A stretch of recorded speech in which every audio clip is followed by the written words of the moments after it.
The family gatherings always followed the same script.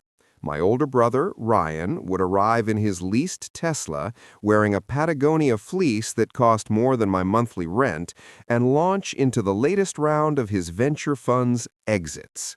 He spoke in bullet points: Series C at 3x valuation, unicorn potential, pivot to AI-driven personalization. My sister, Claire, would glide in next, usually late, always apologetic, trailing the scent of expensive candles and the faint glow of her latest PR client's Instagram takeover.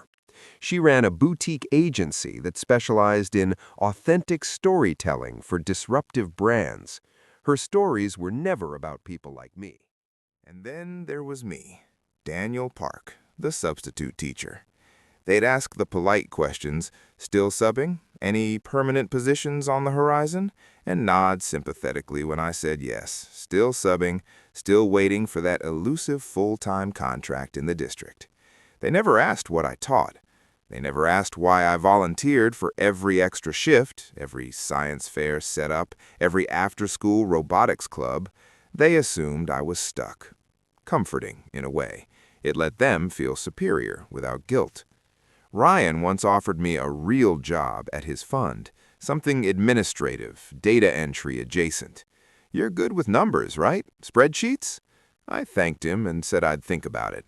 I never did. Claire sent me links to career transition coaches and articles titled From Classroom to Corporate, Reinventing Yourself at 35. I read them politely and filed them away. No one ever asked about the garage. I lived in the same one-bedroom apartment in a quiet suburb outside San Jose that I'd rented since 2008. Rent control, thank God. The building was old, the stairs creaked, the parking lot smelled faintly of exhaust and jasmine from the neighbor's tree. In the single-car garage, technically not assigned to my unit, but the landlord let me use it because I fixed his Wi-Fi once, I kept my real work. A 3D printer that hummed late into the night, shelves of filament spools in every color, a battered laptop running CAD software I'd taught myself from YouTube tutorials during planning periods, and prototypes, dozens of them. It started small in 2015. I was subbing a 7th grade physical science class. The school had one working set of beakers for 30 kids, most of them cracked. The budget for lab supplies had been slashed again.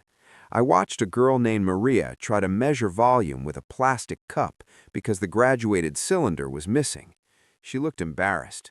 I hated that look. That weekend, I sketched a modular lab kit. Stackable 3D printable containers that snapped together like Lego. Beakers, flasks, funnels, even a simple balance scale arm. All printable on a $300 machine. All durable enough for middle school hands. I printed the first version on my ancient model price printer. It leaked. I redesigned it. It leaked less. By version 7, it held water perfectly. I filed my first provisional patent in 2017 using the USPTO's online portal. Cost me $75. I called the company EdForge LLC because it sounded official and hid my name. I listed the registered agent as a P.O. Box service. No one needed to know Daniel Park was behind it. Every summer, I disappeared for 2 weeks. Family thought I was visiting national parks or taking a break. I was actually at makerspaces and education conferences, quietly demoing the kits to teachers, district procurement officers, science coordinators. I gave away free samples. I collected emails. I listened.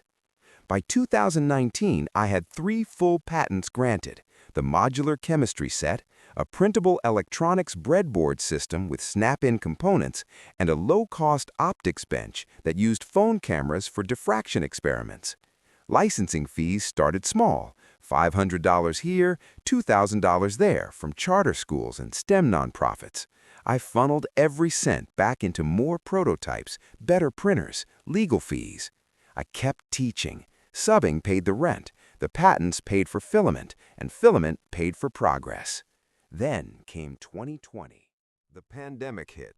Schools closed.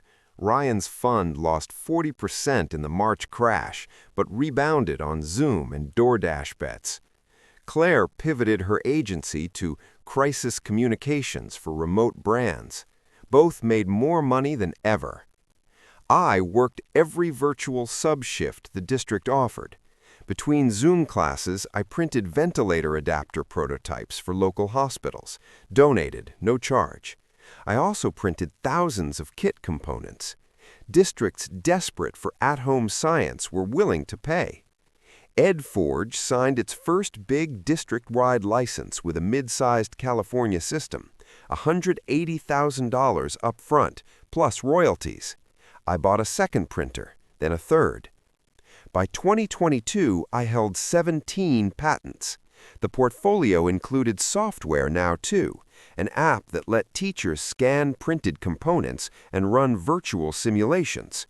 Revenue crossed 7 figures annually. Quietly.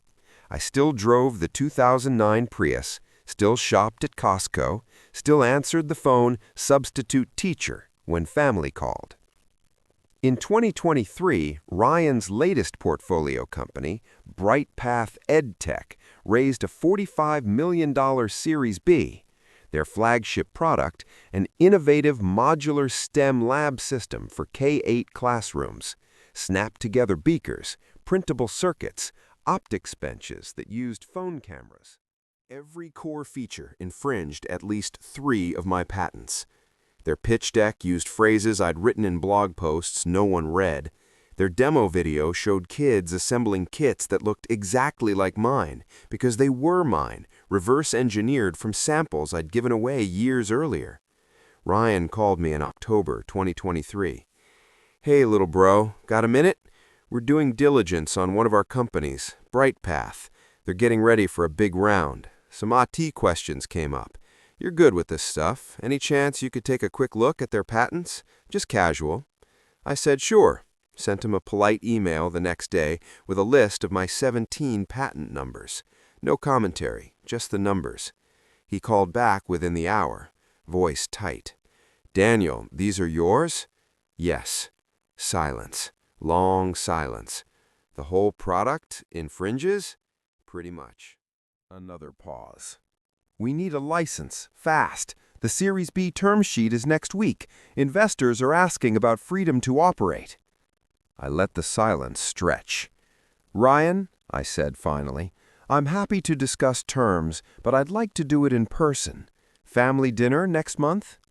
The dinner was at Claire's new house in Los Gatos. Glass walls, infinity pool, views of the valley. Ryan arrived early, carrying a bottle of expensive Cabernet he probably thought would soften me. Claire hugged me longer than usual, murmuring something about "so proud of you."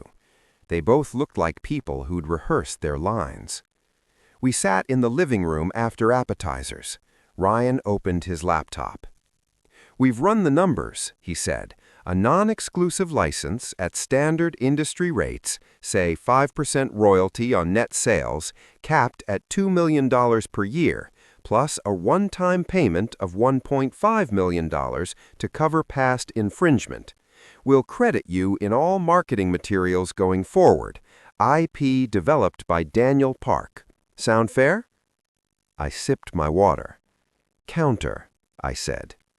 Claire leaned forward. "We're family, Daniel. This could be good for all of us. BrightPath gets to scale, you get royalties, win-win." "I'm not interested in royalties from your company," I said. "I'm interested in credit, public credit. Every piece of marketing, every investor deck, every website footer, modular STEM system based on patents by Daniel Park, M.E.D. No in collaboration with, no inspired by, my name front and center." Ryan's jaw tightened. "That's branding suicide. Investors want proprietary tech. Then develop your own." Claire tried the soft approach. "You've always been the quiet one, the steady one. We never knew." "You never asked," I said gently. "You asked if I was still subbing. You never asked what I built in the garage. You never asked why I read patent law blogs during lunch. You assumed I was treading water. I wasn't." Ryan rubbed his temples. "What do you want, really?" I want the license non-exclusive at standard rates, 8% uncapped. I want the credit line exactly as I said, and I want one more thing. They waited. BrightPath will donate 500 complete kits to underfunded districts every year. Free, no strings. I choose the districts. Claire exhaled. That's doable. Ryan looked at me like he was seeing me for the first time. You could have told us, years ago. I could have, I agreed, but then you'd have tried to help, offered advice, introduced me to the right people.